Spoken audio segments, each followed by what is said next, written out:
তপু জায়ানকে তার কাছে থাকার পরে জায়ানকে বল না দিয়ে বারবার আপনার কাছে বল দিচ্ছিল, কারণটা কি? এটা আসলে কার বুদ্ধিতে হয়েছে? রাহুল বেকে আমাকে থুতু দিছে।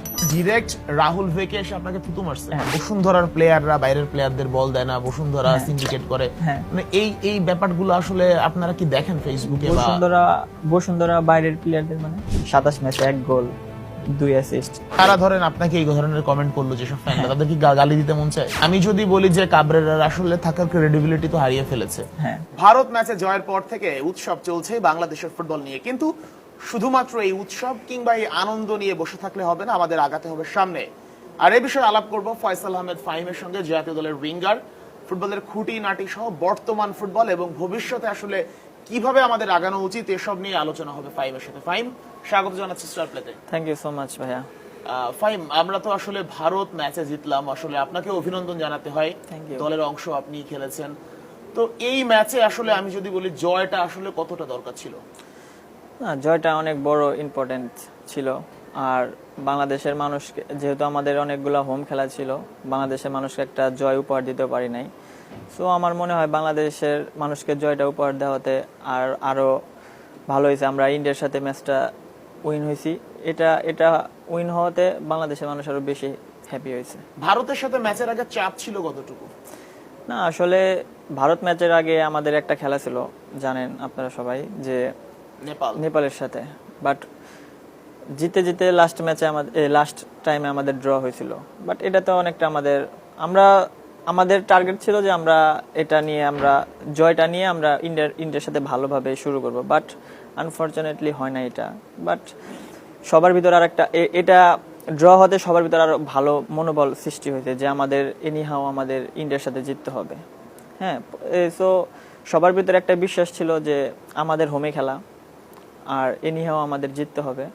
সো সবার জায়গা থেকে 100% এফোর্ট দিয়েছে, ইনশাআল্লাহ আমরা জয় পেয়েছি। ফাইভ ম্যাচে একটা জিনিস আমি দেখেছিলাম, দর্শকরাও নিশ্চয়ই দেখেছেন, যে মিতুল মারমাকে আমার কাছে খুব নার্ভাস মনে হচ্ছিল, এবং সেই নার্ভাসনেসের এক পর্যায়ে বল দিতে গিয়ে তপু বর্মনকে দিতে গিয়ে হয়তোবা ইন্ডিয়ার কোনো একটা প্লেয়ারকে দিয়ে দেয়, সে সম্ভবত রাইট উইঙ্গারই ছিল ইন্ডিয়ার। তাকে দেওয়ার পর সে বল নিয়ে প্রায় ঢুকে গিয়েছিল, তখন আপনি যেন কোত্থেকে আসলেন এবং বলটা রিকভার করলেন। আপনার কাছে মানে ওই সিচুয়েশনটা আসলে কেমন ছিল বলেন? তার আপনাকে কি মিতুলকে একটু নার্ভাস মনে হচ্ছিল কিনা? ফুটবল খেলায় আপনার এটা মিস্টেক হইতে পারে, এটা মিস্টেক পার্ট অফ গেম, এটা হইতে পারে, যে কেউ এটা ভুল করতে পারে। হ্যাঁ, আর তখন জায়ান উঠে চলে গেছিল, ও কিন্তু মাঠে ছিল না, ওর হ্যামস্ট্রিং এ ক্রাম্প করছিল, মানে জায়ান তখন ইনজুরিতে অলরেডি হ্যাঁ মাঠের বাইরে। তখন আমরা 10 জন আর ইন্ডিয়া 11 জন ছিল। মানে ওই সময় কি চেঞ্জে কাউকে নামানো হয়নি ওই মুহূর্তে? না, বাট তখন তো খেলা চলতেছিল। আচ্ছা আচ্ছা, হ্যাঁ, তারপরে হলো নামছে আর কি। তারপরে এখন মিতুল হয়তো ক্লিয়ার করতে গেছে, স্ট্রাইকারটা এসে আর কি ভালো ব্লক করছে আর কি।